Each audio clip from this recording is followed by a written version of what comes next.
अजूनही फिरतायत अपघाताच्या मागे. मध्यंतरी मी कोणाशी तरी बोललो होतो की अपघात धोक्याने झाला का धोक्याने झाला हे अजूनपर्यंत महाराष्ट्राला समजत नाहीये. आणि अशा सगळ्या परिस्थितीमध्ये त्यांनी मला येऊन सगळ्या त्या टेक्निकल गोष्टी सांगितल्या ज्या त्यांनी पत्रकार परिषदेमध्ये पण सांगितल्या होत्या. मला त्या सगळ्या त्यांच्या बोलण्यातनं मला फक्त एकच गोष्ट जाणवली आणि ती म्हणजे त्यांनी 3 ठिकाणी FIR करण्याचा प्रयत्न केला आणि 3 ठिकाणी FIR करण्याचा प्रयत्न केल्यानंतर 3ही ठिकाणी सरकारकडनं FIR घेतले गेले नाहीत. म्हणजे त्या पोलीस स्टेशनला सांगितलं गेलं की त्या FIR घ्यायची नाही.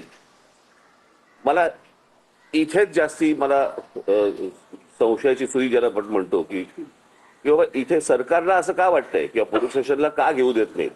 म्हणजे ज्यावेळेला ते मरीन ड्राईव्ह वरती गेले त्या पोलीस स्टेशनला गेल्यानंतर तिथे ते तिथले जे कोणी अधिकारी होते ते त्यांचा FIR लिहून घेत होते, टाईप करत होते आणि टाईप करत असताना इतक्यात DCP आले तिथले आणि त्यांनी सांगितलं की नाही FIR लिहून नाही घ्यायचं म्हणून.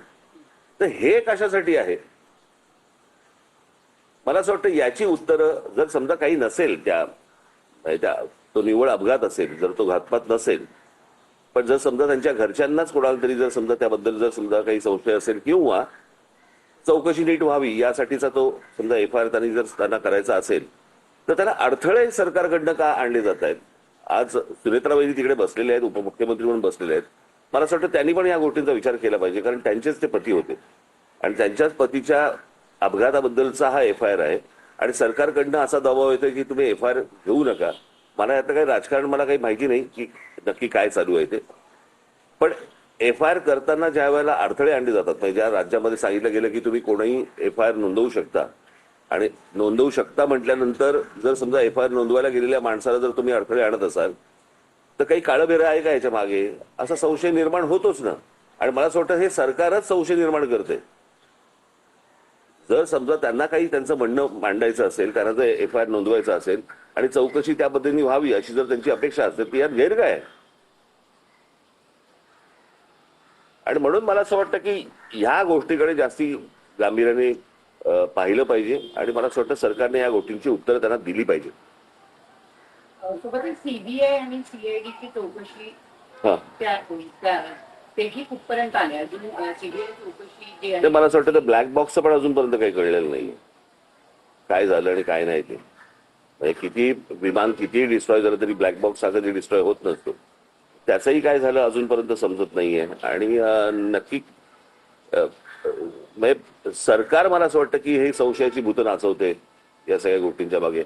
आता ह्याचं काय त्यांना त्याच्यातलं काय राजकारण आहे मला काही माहिती नाही. माझा सोपा फक्त एकच गोष्ट होती की FIR नोंदवून का नाही घेतला जात आणि तो नोंदवून नये याच्यासाठी सरकार का प्रयत्न करते याची फक्त उत्तर सरकारने द्यावी. वारंवार असं म्हणतात की जी तक्रार आहे त्यांना की DGCA आणि त्याचबरोबर माझं तेच म्हणणं आहे तो टेक्निकल पार्ट सोडून द्या तुम्ही.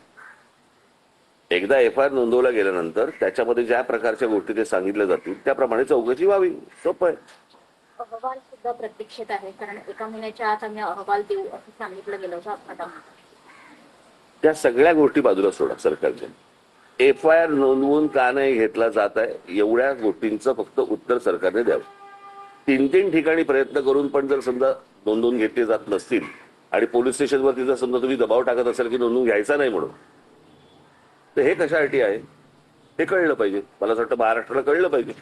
अजित पवार आमदार आहेत आणि अजित पवारांच्या मृत्यू प्रकरणात ते FIR नोंदवू पाहते. त्यांचा FIR जर नोंदवला जात नसेल तर सर्वसामान्य माणसाचं काय करायचं. आणि हा कुठच्याही राजकारणाच्या पलीकडचा विषय आहे. मला असं वाटतं की एक आपल्यातली एक व्यक्ती गेलेली आहे आणि इतका दुर्दैवी अपघात हा कोणाचाच अपघात होऊ नये इतका दुर्दैवी तर होऊच नये. आणि अशा सगळ्या परिस्थितीमध्ये जर समजा काही गोष्टी जर त्रुटी असतील त्या त्रुटी जर समजा FIR मध्ये मांडायच्या असतील तो मांडला दिला जात नाही. मला असं वाटतं की हे काहीतरी आपण कुठेतरी भलत्या लेवलला महाराष्ट्र आपण घेऊन चाललेलो आहे एवढंच फक्त यातनं दिसतं अजून काही दिसत नाही.